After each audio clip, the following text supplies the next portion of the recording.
It's well known that the Egyptians loved their cats, but did you know that dogs were honoured by them as well?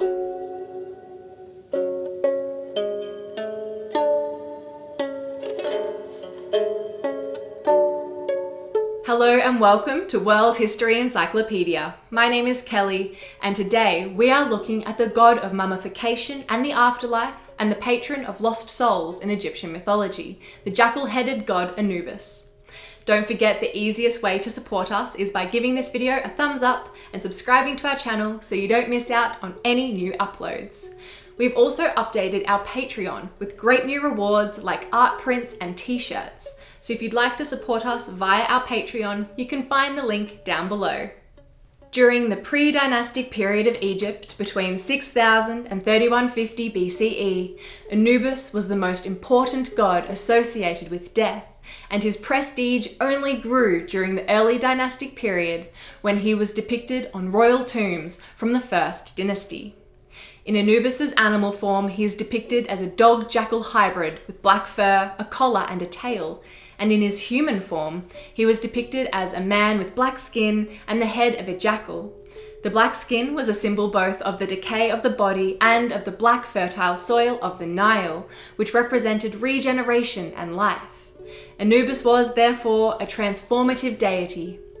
The choice of the jackal-dog hybrid was most likely because of the wild dogs which would dig up graves, and these influenced the depiction of the strong canine god who would protect the deceased's corpse against threats such as those from wild canines.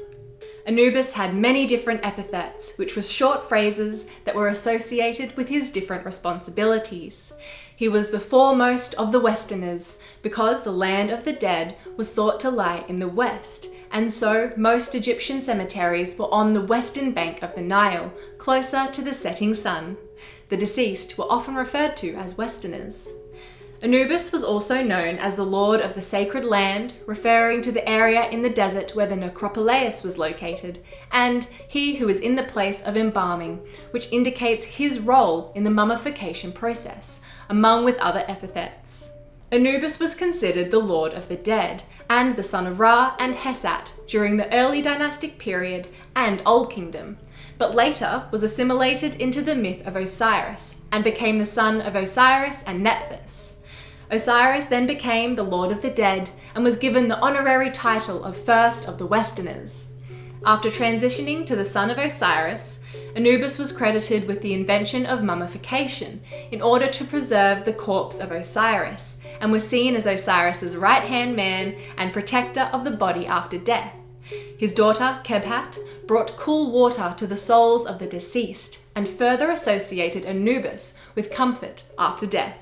Although he had earlier been the chief god of the dead, Anubis now became the deity who came to guide the soul safely from its tomb to judgment before Osiris in the Hall of Truth. Anubis was present as the soul recited the negative confession, a list of sins one had not committed in life, and when the heart of the soul was weighed against the white feather of truth in the golden balances. Osiris would then consult with Anubis, the god Thoth, and the 42 judges before deciding whether the soul deserved paradise or the punishment of non-existence. Anubis might defend the soul in front of the others if there was any question of its worth. He was an extremely important deity in regards to the afterlife, and was worshipped with his own temples and sacrifices. Anubis's cult center was located at Sinopolis in Upper Egypt, a name which translates to the city of the dog. The priests often wore masks in the shape of the god made of wood and performed rituals honoring him. Dogs were free to run about the temple and could not be harmed, as they were thought to belong to Anubis. But other dogs were sacrificed and their mummified corpses brought to the temple to serve the god in the afterlife. It was not considered cruel to kill these dogs, but a great honor for them, as they were spared the sufferings of disease and old age and granted eternal life with the god. Other offerings and sacrifices were also made in the hope that Anubis would show special care for a given soul once it awoke in its tomb, and especially when it stood before Osiris in judgment.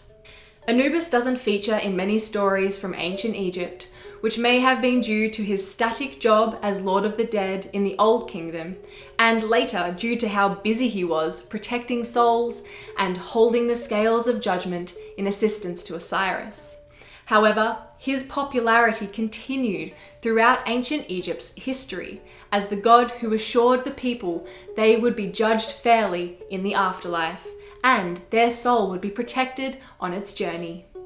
If you enjoyed this video, don't forget to give it a thumbs up and subscribe to our channel so you don't miss out on any new upload.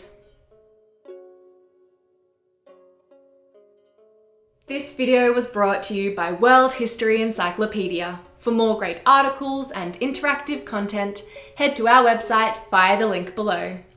World History Encyclopedia is a non-profit organisation, so if you'd like to support our work, you can hit the pop-up in the top corner of the screen, or you can find the link to our Patreon down below.